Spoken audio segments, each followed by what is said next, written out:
Le groupement d'intérêt économique, alors, je vous le propose de l'aborder parce que la question revient souvent, de savoir comment s'associer entre indépendants.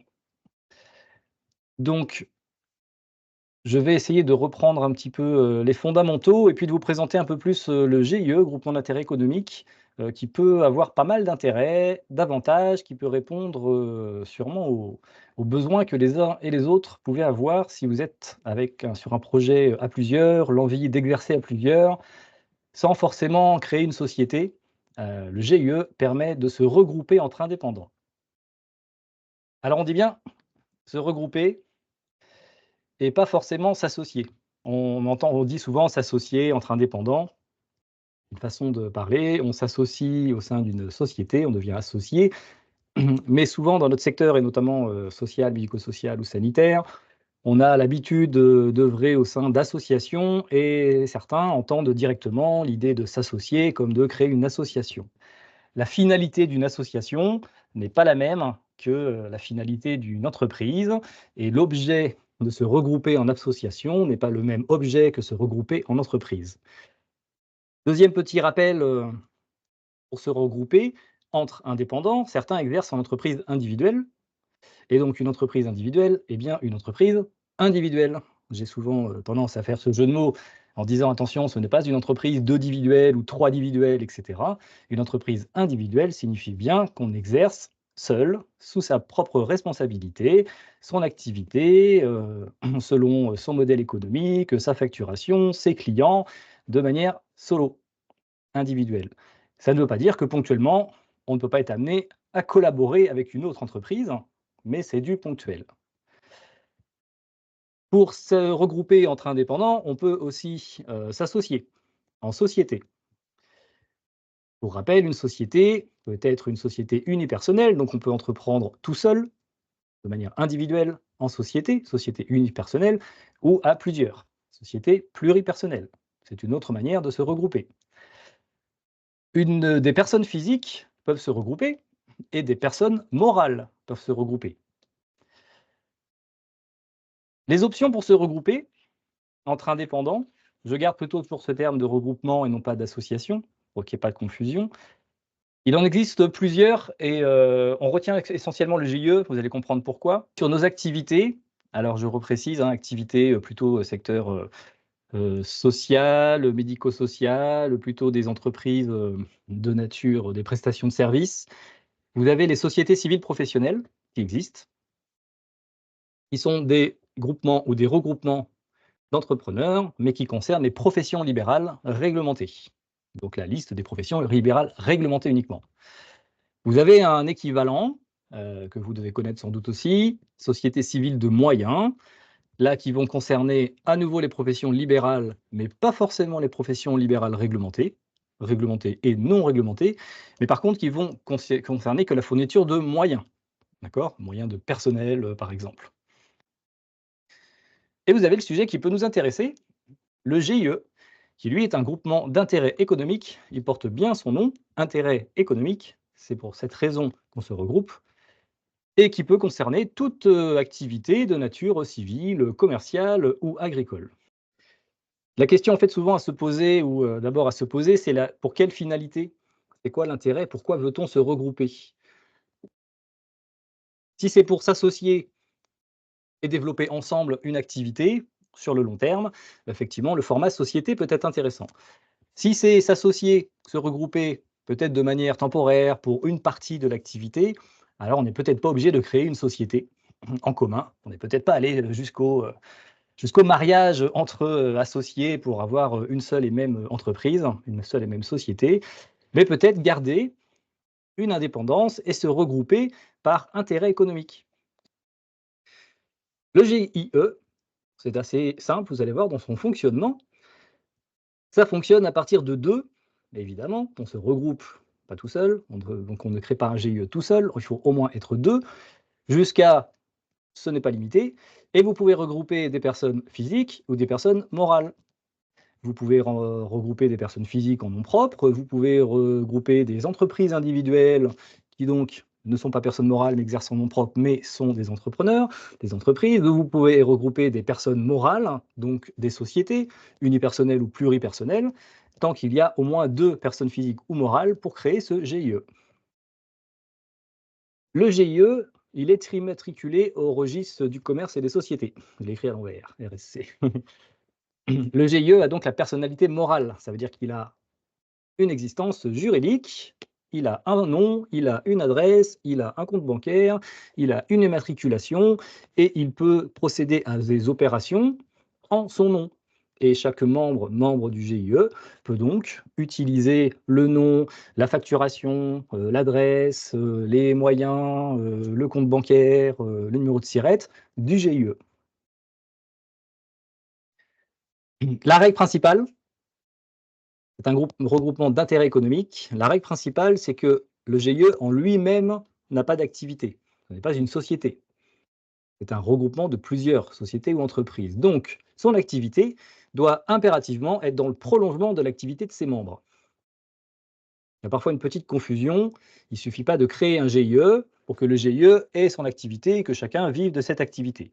En fait, le GIE permet plutôt d'aller au-delà de ce que chacun pourrait faire seul, d'accord? Donc de développer une activité supplémentaire ou complémentaire dans le prolongement de l'activité de ses membres. Ça veut dire que chacun doit avoir son activité, chacun doit avoir sa clientèle, chacun doit avoir ses prestations, chacun doit avoir ses services, etc.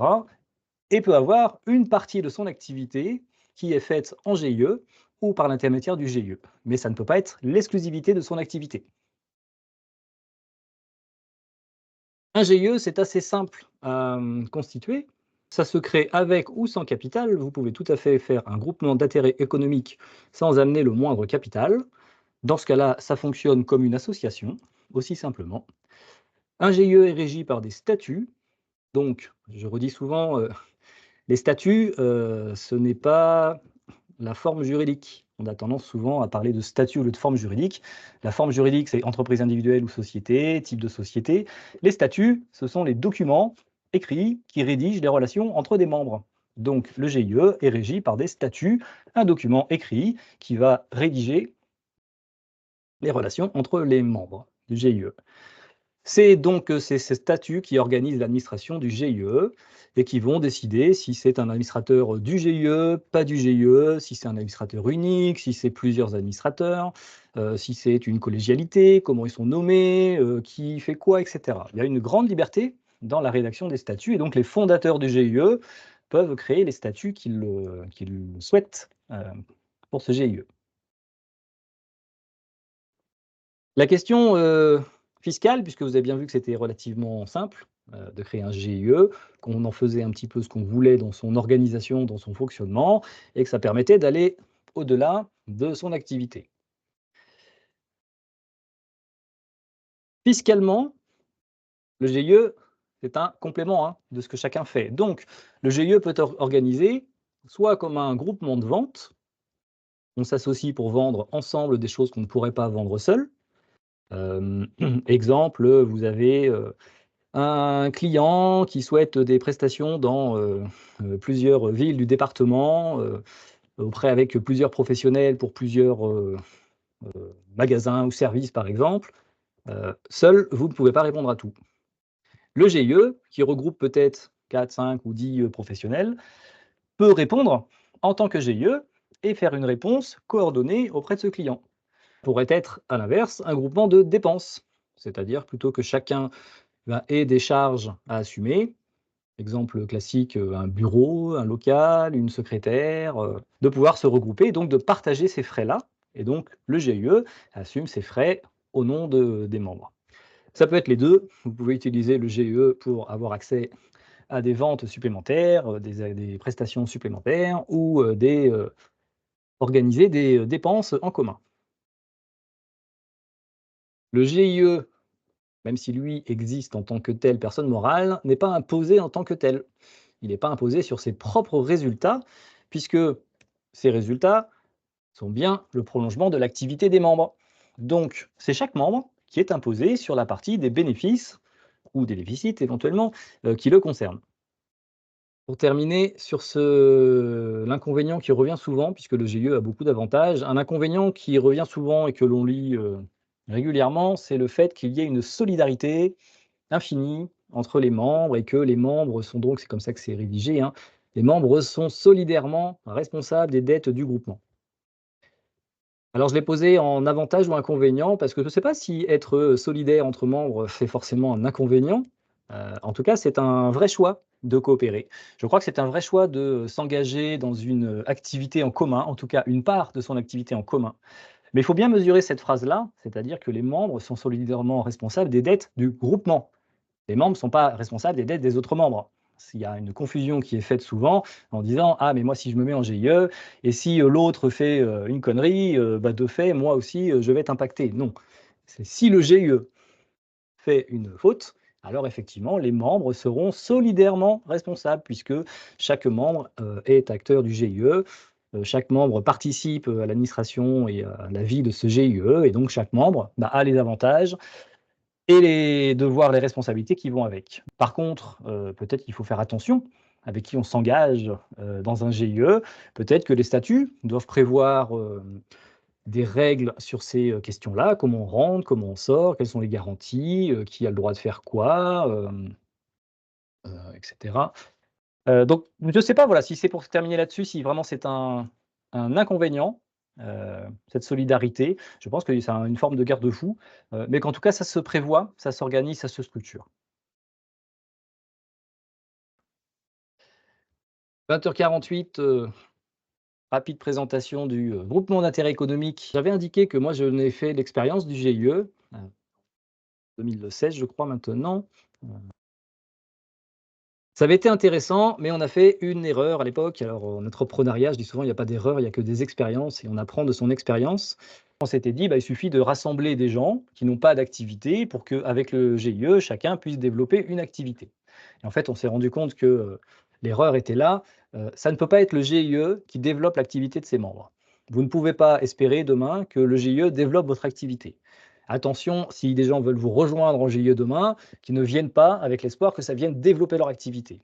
Il faut impérativement que les entrepreneurs aient leur activité et que le GIE puisse leur permettre d'aller plus loin et qu'ensemble, on puisse faire des choses que personne ne peut faire seul. Et c'est là que le GIE a toute sa puissance et tout son intérêt, c'est de mettre vraiment en avant la collaboration ou la coopération, de pouvoir mettre en place des prestations, de pouvoir apporter des réponses d'utilité sociale que personne ou qu'aucun de ses membres ne pourrait lui faire seul à lui-même. Mais en même temps, il est important que chaque membre soit suffisamment autonome, indépendant du GIE et que si demain il doit se retirer, que le GIE se retire, que, quelque chose évolue, que ça ne remette pas en cause ou en question la survie des membres. Donc je pense que les membres doivent avoir leur activité, que leur activité doit fonctionner, qu'ils doivent avoir fait leurs preuves et qu'à partir de là, on peut se permettre d'aller peut-être au-delà de ces activités individuelles et de s'associer pour répondre en commun. Je vais stopper, là la présentation, je répondrai aux questions, en direct avec les collègues. J'espère que ça vous a convenu. Merci beaucoup.